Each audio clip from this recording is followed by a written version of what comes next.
Երեխաները ինձ են սպասում։ 31-ամյա երիտասարդ աղջիկ, ծանր սրտային անվարություն, կարդիոգեն շոկ։ Մեր պացիենտին ծանր վիճակում, արդեն իսկ անգիտակից վիճակում, կարելի ասել, տեղափոխել էին բժշկական կենտրոն։ Երեխեքի հետ դաս ենք անում, այտենց միանգամից կտրուկ ճնշումս բարձրացավ, պուլսս արագ խփում էր, սրտխփոց ունեի, միանգամից այտենց վատացա։ 3 օր շարունակ գտնվել է ինտենսիվ խնամքի բաժանմունքում եւ ստացել է սիրտ աշխատացնող հատուկ դեղորայք։ Մերտե արեցին ու բացահայտվեց, որ իմ մոտ մագերիկամի ակտիվ հորմոն ուռուցք կա։ Ինձ մոտ առաջացավ կասկած, որ պացիենտի մոտ առկա է այսպես կոչված ուռուցք, հորմոն արտադրող, որը կոչվում է ֆեոխրամացիտոմա։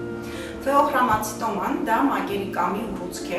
որը արտադրում է հորմոններ, կատեխոլամիններ, որոնք ազդում են սիրտանոթային համակարգի վրա։ Որ պատկերացնենք, թե ինչքան հազվադեպ է հանդիպում, դա 1 միլիոն բնակչության հաշվարկով մոտավորապես մինչև 5-ից 8 դեպք է հանդիպում։ Երկրորդ մեծ դժվարությունը դա պացիենտին ճիշտ նախապատրաստելն էր մինչև վիրահատություն։ Վտանգավոր են նրանում, որ ցանկացած գործողություն, երբ որ մենք անում ենք,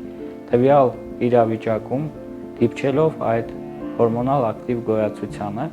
կարող է լինել ճնշման կտրուկ բարձրացումներ եւ անեստեզիայի հետ կապված տարբեր բարդություններ։ Շուները բարձրացան 200-220 մմ սնտիկություն, սակայն մեր բժշկական կենտրոնում հագեցվածությունն այնպիսին է, որ կարողացանք համապատասխան դեղորայքով չթողնենք բարձրացումը եւ այդ բարձրացումը շատ կարճ տևեց մի 5-7 վայրկյան եւ այդտեղ ներարկելուց հետո կարողացանք Եվ այստեղ ուզում եմ նաև նշեմ մեր ողջ թիմի կատարած մեծ աշխատանքը ադմինիստրատիվ ուղղակից սկսած մեր սրտաբանական ծառայությունից սկսած վերջացած մեր վիրաբույժներով, անեստեզիոլոգներով եւ ռեանիմատոլոգներով։ Այս ամենի արդյունքում